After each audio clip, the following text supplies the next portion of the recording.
Live from New Delhi, you're watching DD India Live, India's voice to the world. I'm Deepika and coming up in the next 30 minutes. India's Prime Minister Narendra Modi attends Viksit Bharat Young Leaders Dialogue 2025 in New Delhi, visits National Youth Festival exhibition at Bharat Mandapam. External Affairs Minister Dr. S. Jaishankar to attend Donald Trump's swearing-in ceremony on the 20th of January. Israel's Benjamin Netanyahu sends Mossad director to Gaza ceasefire talks in Qatar in sign of progress. And Los Angeles wildfire toll rises to 16 as Palisades fire expands east to Brentford and Encino.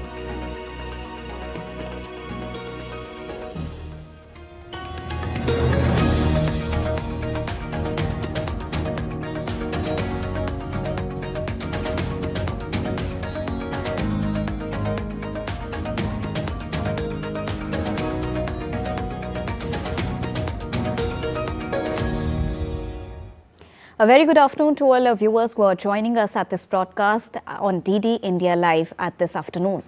Now to begin with the latest update, India's Prime Minister Narendra Modi is participating in the Viksit Bharat Young Leaders Dialogue 2025 today in New Delhi on the occasion of National Youth Day, commemorating the birth anniversary of Swami Vivekananda. The Prime Minister visited an exhibition at Bharat Mandapam and also interacted with the youth.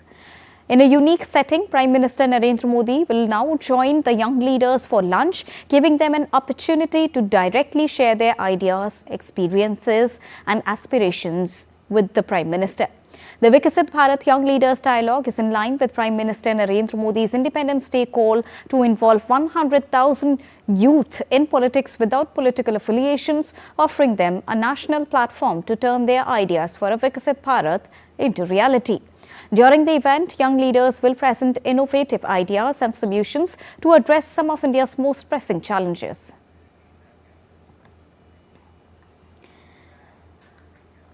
Well, 12th of January is celebrated as National Youth Day all across India, commemorating the birth anniversary of philosopher, thinker and the greatest patron of the youth, Swami Vivekananda.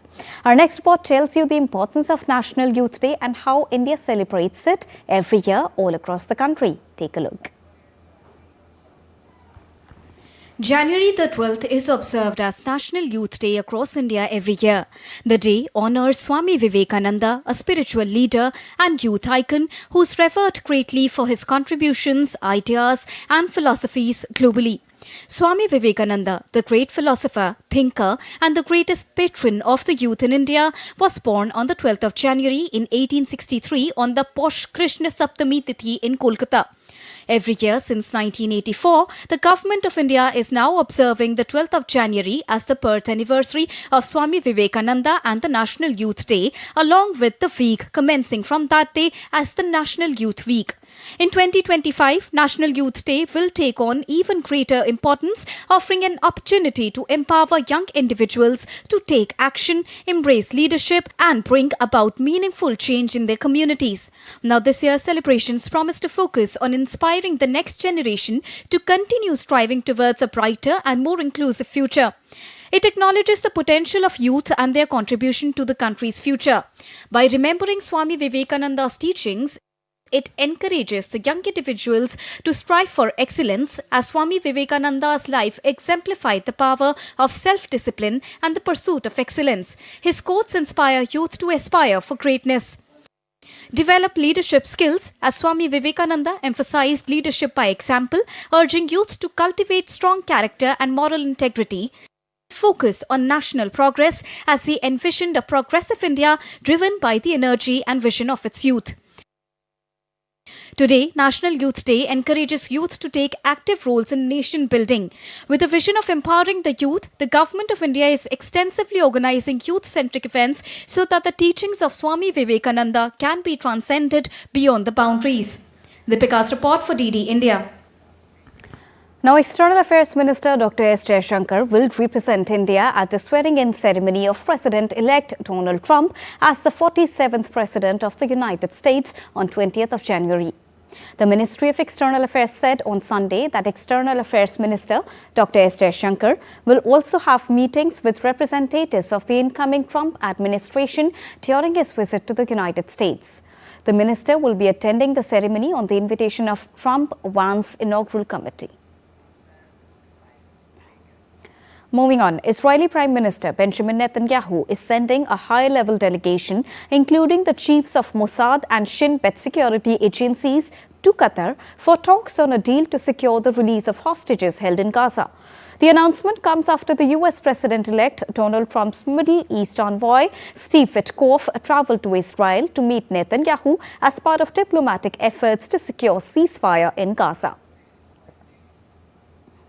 On Friday, Steve Witkoff met the Qatari Prime Minister Sheikh Mohammed bin Abdul Rahman Al Thani to discuss the latest developments across the region, especially the efforts aimed at reaching a ceasefire in the Gaza Strip. Meanwhile, the Israeli military said 4 of its soldiers have been killed in conflict in northern Gaza. 5 others were also injured, with 2 in critical condition. Now, Ukraine claims to have captured 2 North Korean soldiers while fighting for Moscow in Russia's Kursk region.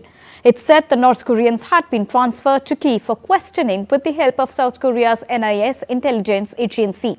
The Ukraine Security Service, SBU, said one of the soldiers had been captured with a Russian military document with the name of another person registered in Russia, while others did not have any documents. Well, it is the first time Ukraine has announced the capture of North Korean soldiers alive since their entry into the conflict since last autumn. Meanwhile, Russia claims to have gained control of the settlement of Shevchenko near the logistical center of Pokrovsk. That is a key Russian target in its advance through Ukraine's eastern Donetsk region. The report by Russia's defense ministry also said that its troops launched strikes carried out by aircraft, drones and missiles on Ukrainian military airfields and energy infrastructure that service its army.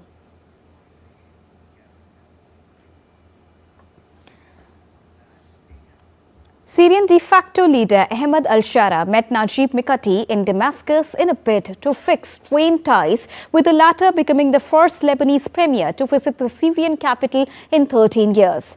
Now, both the leaders focused on strengthening the border between the 2 countries. Here's a report. Syria's new ruler Ahmed al-Shara and Lebanon's Prime Minister Najib Mikati vowed on Saturday to build lasting ties after the fall of Bashar al-Assad during a joint news conference with Syria's de facto leader Ahmed al-Shara in the capital Damascus.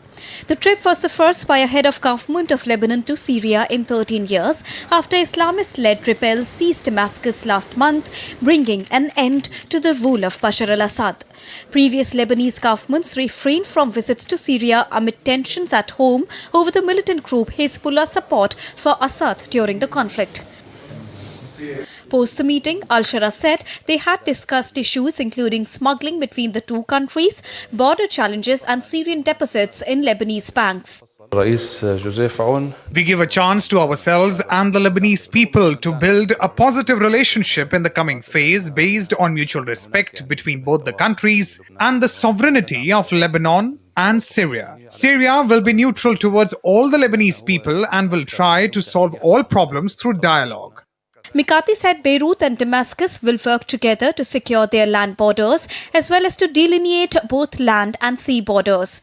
Both the sides agreed to establish committees to address these matters and provide support. Syria is the natural gateway for Lebanon to the Arab world, and as long as Syria is fine, Lebanon will be fine too. It is our duty to develop these relations on the basis of mutual respect, equality and the national sovereignty of both countries, as well as to work to prevent any action that could harm this relationship or threaten the security and absolute sovereignty of the 2 countries over their territories. On Thursday, Lebanese lawmakers elected the country's army chief, Joseph Aoun, as the president, ending more than 2 years of vacancy. Syrian new leader Ahmed al-Shara had a telephonic conversation with Joseph and congratulated him for assuming the presidency. Ties between Damascus and Beirut have often been fraught since they became independent states in the year 1940. With Hezbollah weakened after 2 months of full-scale conflict with Israel, the move of the 2 neighbors coming closer may be a signal of peace in the war-torn nation as well radicalized region with presence of ISIS. Anamika Pandey's report for DD India. South Korean President Yoon Suk-yeol will not attend the first hearing of his impeachment trial in the Constitutional Court next week over safety concerns. His lawyer has accused the Corruption Investigation Office and the police of trying to execute illegal and invalid arrest warrants. Earlier this month, an attempt to arrest Yoon failed after an hours-long standoff with security personnel at the president's heavily guarded compound in central Seoul. On 3rd of December last year, Yoon imposed a short-lived martial law that triggered South Korea's worst political crisis in decades.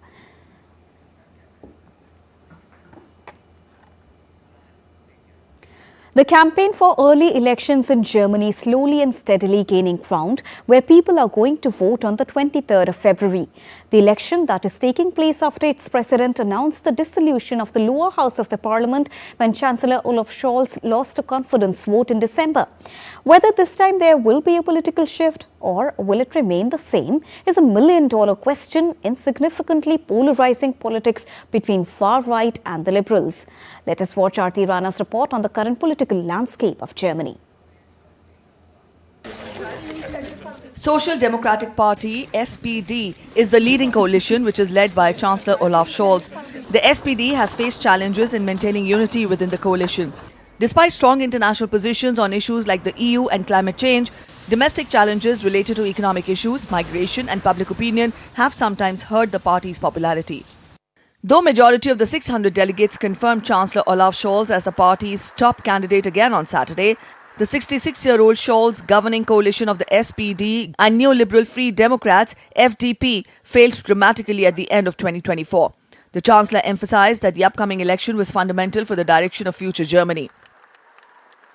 The next 4 years will be crucial. What we need now is clarity. What we need now is level-headedness. And we need experience so that our country can get through this difficult time in one piece.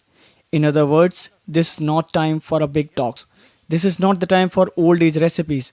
This is not the time for politics at the expense of ordinary people. Or to put it briefly, this is not the time for CSU or CDU in Germany. Ist nicht die Zeit für CDU, CSU in Deutschland.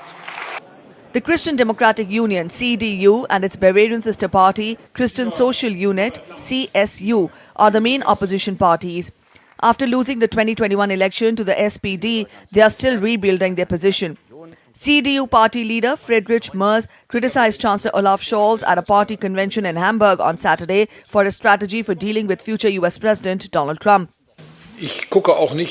I can only advise us on the European side, regardless of everything that happens in Washington from 20th of January, to be prepared for the fact that we will have to become stronger, that we will have to become more united, that we will have to become more cohesive, and that we will have to defend ourselves better in defense policy.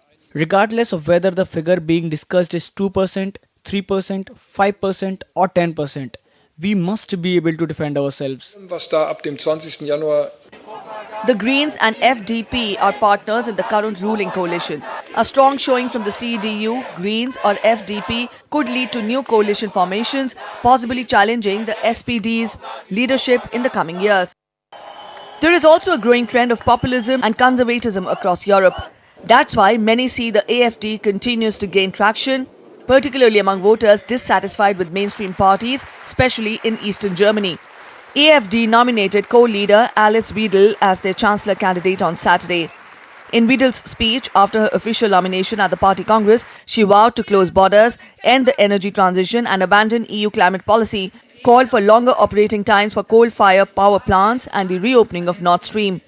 The AfD has got second position at 21.5% in a recent INSA poll ahead of the February 23rd general election, with the CDU in the lead. The February 2025 election will likely be a crucial moment for Germany.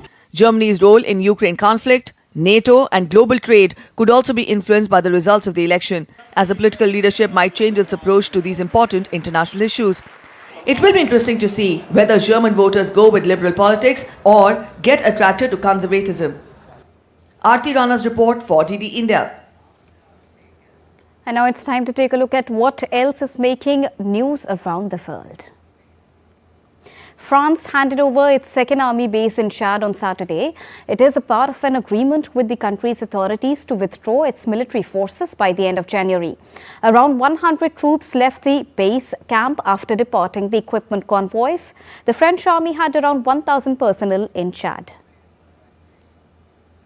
In Sudan, doctors fear threat of famine and calls for a flood of food in Darfur. The Sudanese region is under the threat of food crisis. Doctors describe the situation as really severe and says it will only get worse if they don't flood Darfur with more food.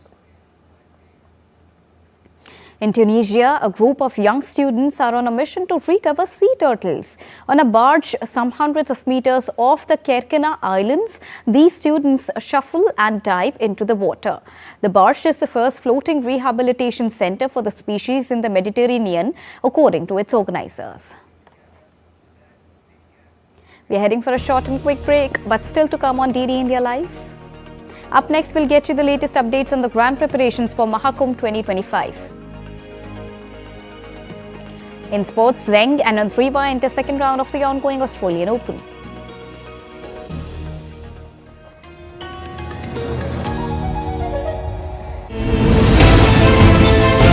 Geopolitics and trade deals. Economic challenges amid development. Hard work and the path to prosperity. It's the economy, always. Between walkers, money is what money does and says. Supply creates its own demand. Between the bulls pulls and bears tears. When supply chains globalization and India rises to the podium. We'll get you centered with the economic brief at 8 p.m. every Thursday on DD India.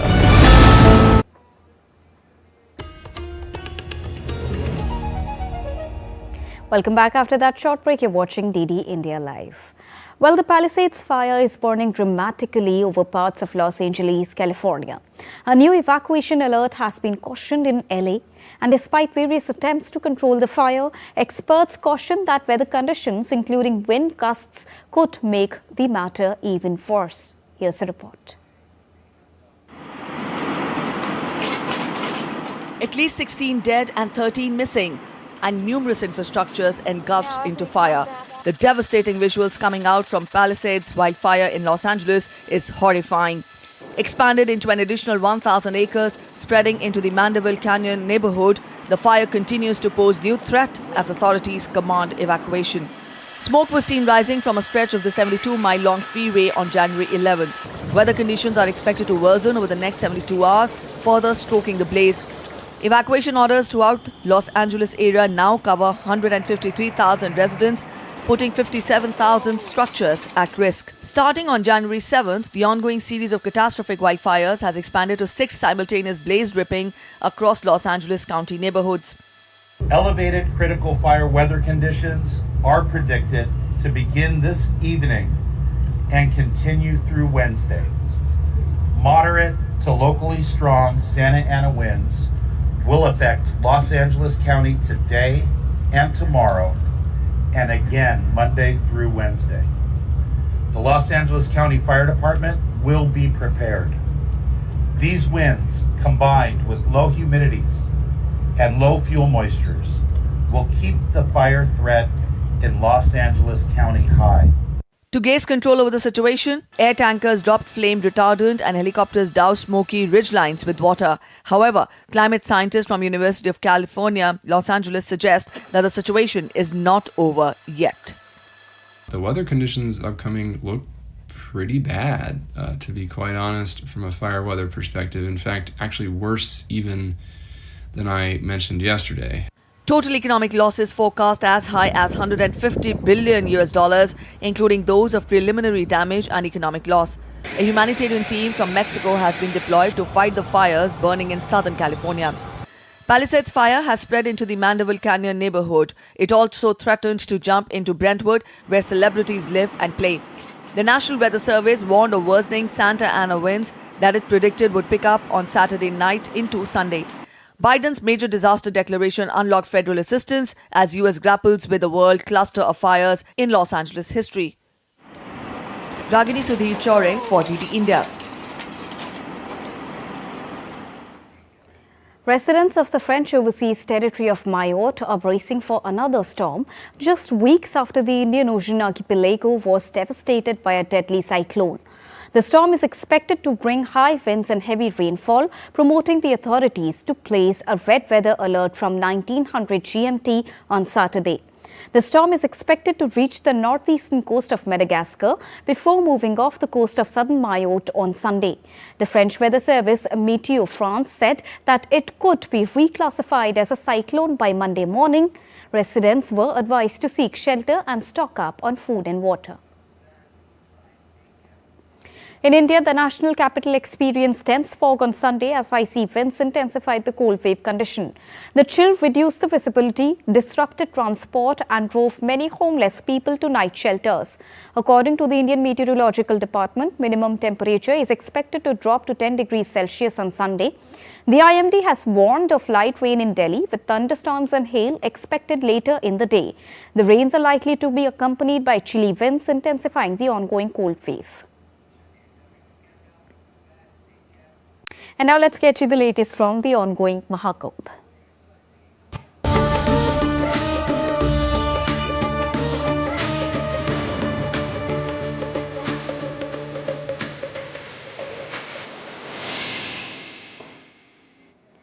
Well, the holy city of Prayagraj in India's northern state of Uttar Pradesh is all decked up to host the Mahakumbh festival.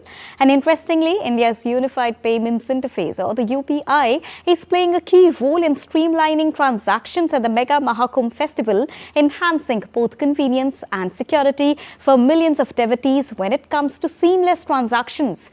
DD India's correspondent Siddharth Bharadwaj gives us the latest details on how technology is taking its shape at the Festival of Devotion in UP. Take a look.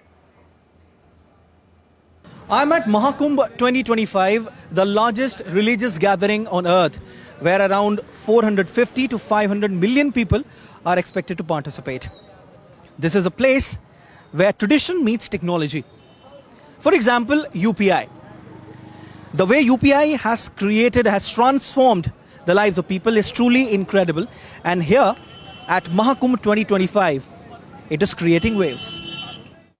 With over 450 million people expected to attend, the need for seamless transactions has never been more crucial.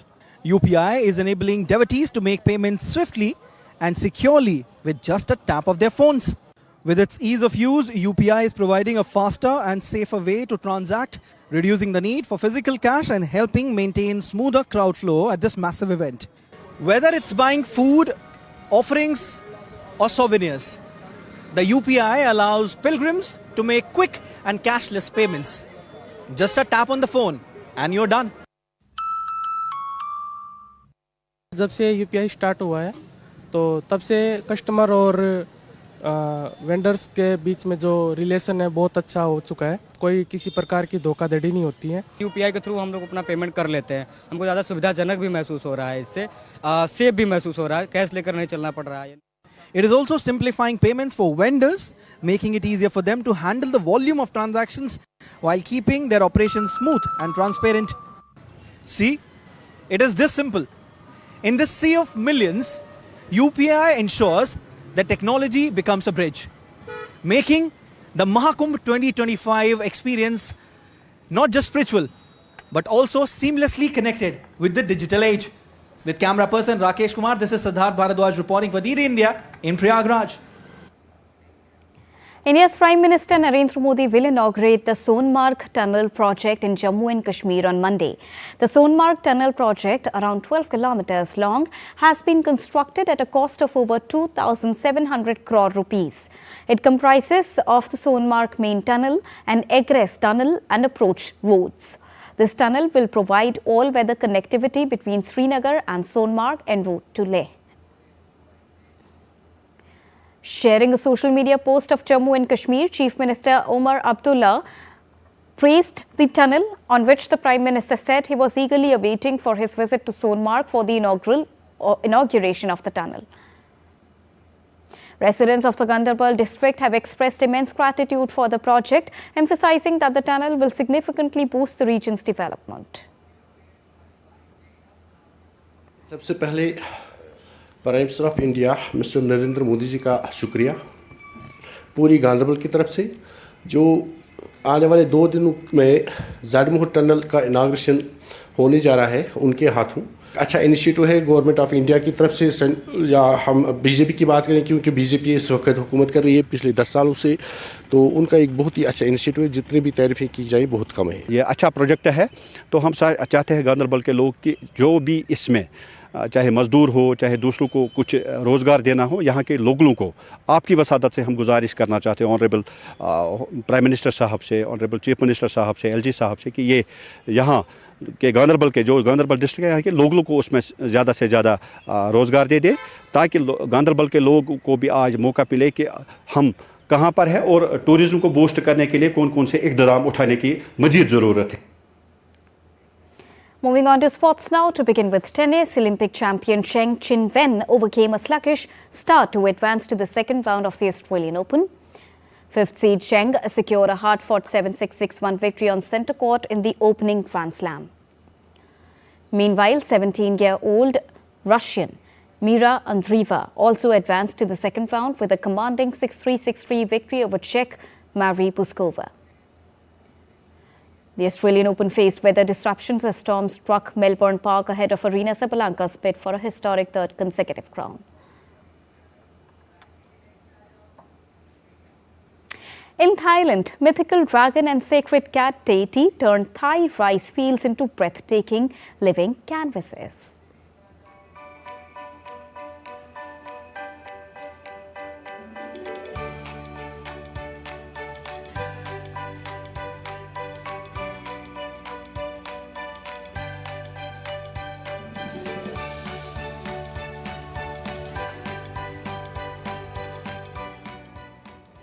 After those playful visuals, it's time now to wrap up this edition of DD India Live. But do let us know your thoughts on the news of the day.